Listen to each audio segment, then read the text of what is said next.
timely price reductions. You know, if it's not working, it's not working, okay? And what is the time period? When I go in, I use a three-price approach on the listing side, and the three prices are, I used to just go in and give them one price, which I found after many years was a mistake. The three-price approach, say a house will sell for around $200,000. They could list it at $219,900. They could list it at let's just say $212,500, or they could list it at maybe more like $209,900. And it's really worth about, let's say it's worth $200,000 to $205,000 is what your numbers are showing. But there was one sale that somebody got $215,000. So I'll tell them you can list it at $219,900 to try and get the most money possible. It takes longer to sell. You're going to be on the market longer because there's fewer buyers willing to pay that price. You know, you can list it $212,500. That's maybe a little bit more in line with the competition, and from what you're seeing out there. And $209,900. And let me just change this. His house is worth about $205,000. At $209,900, you're really listed it to stand out from the competition a little bit and have the opportunity to be the next house to sell. Okay, so it's most money possible, takes longer, in line with competition, the standout price. To have an opportunity to be the next house to sell. Let them decide, because we're not really decision makers, and in their case, maybe the Laura's got to stay here, and her husband's off to Toledo, Ohio, and she's got 5 kids. Pray for Laura. But you know, she's sitting here thinking, for another $4,000 or $5,000, honey, I don't want to try and get the most money possible, or even get the regular price. Let's get this thing sold, get our family back together. Okay, and they pick the lower price. When you do price reductions, you give them 2. Let's just say that they've been at $209,900, and the house was, you figured it was worth around $200,000.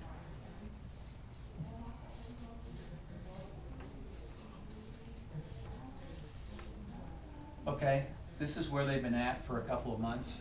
It's not working.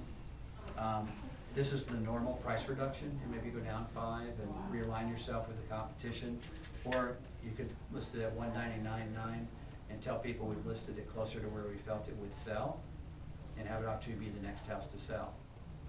Because if we do see a decline in prices here, you want to make sure that your sellers aren't following it down, trailing. They need to lead, okay? Because what will happen is that if the prices continue to decline, homes are going down 1% a month, and it takes them 6 months to sell, right? They got 6% less than they were hoping back here. Yet, if they priced it to stand out, it took 2% less here, they come out 4% ahead. Follow that? So if we ever do get a decline in values, you want to make sure that they lead, they don't follow. And so it's interesting, because when you offer them these 2, and I tell them that in a marketplace, what you're looking at is the average that people are negotiating is 2 to 4%. So let's call it 3%, right? What does an average of 3% that people come off their price mean? It means half the people came off more and half came off less, right? And so if we priced it at $199,900, we're going to be in that part of people that are going to come off less. And we can tell people we priced this at or very close to where we expect it to sell, and it should sell in the $197, $198 range. But you give them the choice, and what happens is a lot of times they'll take that and say, let's do that. I'm tired of this. I'm tired of showing my house. Let's get it done. And it makes your job a lot easier, and it works. Jim Upshaw came to me, and I gave him this strategy, and what happened was, see if I can change it to these numbers, is the lady listed for 6 months, was on a through street in Bear Branch, and with Remax it didn't sell. The proper price was to probably go here, and Jim gave her here or here.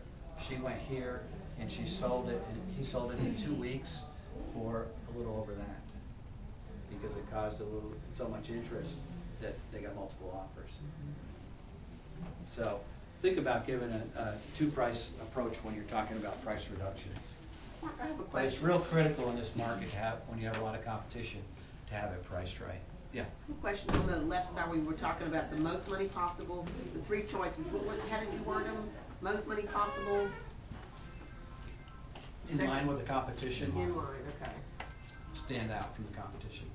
And really what you're still allowing some room for negotiation, right? 2 to 4% room for negotiation.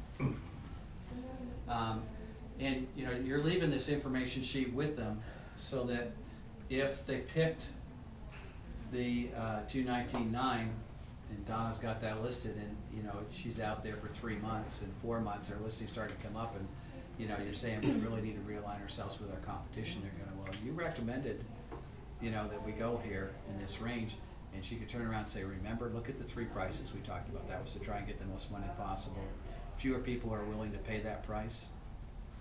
And I use some simple diagrams, which are so, almost looks off Sesame Street.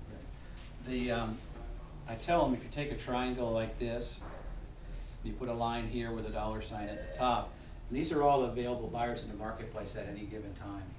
And the higher you price the house, you draw a line across, this is the number of buyers willing to pay that price. Okay? If you price it too low down here, of course they'll all funnel out and go after it. And the goal is to try and price it fairly. But the key on that is to show them this part of the triangle. Those are the people that are willing to pay your high price in the marketplace. The average person's not, are they? If they've got it priced too high. Another thing you can do is, this is me fishing in Vermont. Fishing line down here, and you've got, these are all fish in the water. And if your price is high, you're fishing up here for just a couple of potential buyers. But if you price it here, you could cut down your line down here, you could cause a feeding frenzy. You could cause multiple offers to occur. So, aren't those really great? What else? Set reasonable expectations, then exceed them. Okay? That's always a good thing to do in business, is to exceed people's expectations. Really work on getting the houses properly prepared. You know, when you go back on that second visit, going through and having them understand that if it takes us another week to put this on the market in order to put new carpet in, it's worth it, because you're going to get 150% of your investment in new carpet back, as opposed to not doing it. People walk through a house, carpet's huge, it's 1/3 of what they see. So getting the houses prepared properly, you need to eliminate as many objections as possible. You know, is there ever a perfect house out there? I mean, even people that go to the architect and build them, when they get done, if I'd known it was like this, I would have done that. And so what happens is, you have to eliminate as many of the objections as possible.